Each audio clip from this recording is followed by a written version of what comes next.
Hi, it's your movement docs, Nolan and Dom. Today we are talking about shoulder mobility.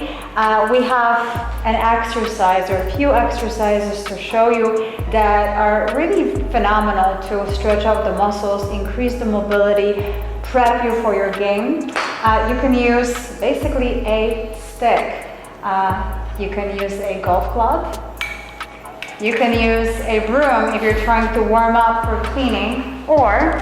In the clinic we use a dowel, or also this one's known as a PVC pipe, so you can go to any hardware store or Home Depot or whatever and grab a stick of PVC. We just capped them off to make them smooth. So take one hand and place it on the end of that stick, and this hand's not going to be using any energy. The other hand will grab the opposite end of the stick, and this is the hand that's going to be using energy and activity to push the other hand into motion, right? So I'm going to take this stick and push my arm back and down. Okay, then we'll take it straight across the body.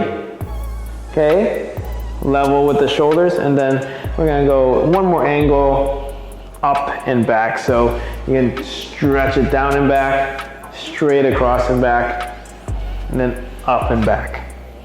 And as you get more mobility and get more warmed up, you can reach longer or lengthen the amount of stick you're using to push and get a deeper range of motion.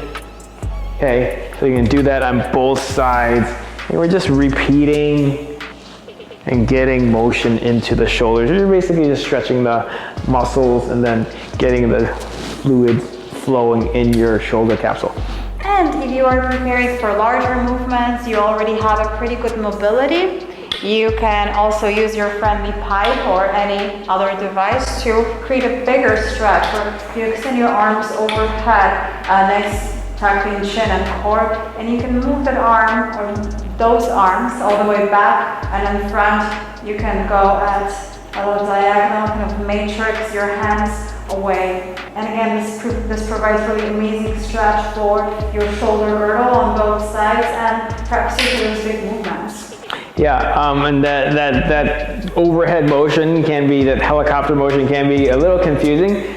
So it looks like wildly cool, like if you do it fast, right? But it's simply just keep your hands at the same distance, and we're gonna take one arm over the head, and then the second one follows. Okay, so over, and then you pull the other one back. So if you take it the other side, one arm goes over, and you're gonna pull the other one over with it. Okay. Great. See you in slow motion if it's still difficult. Like, follow, subscribe. And be body wise. A little late on that one.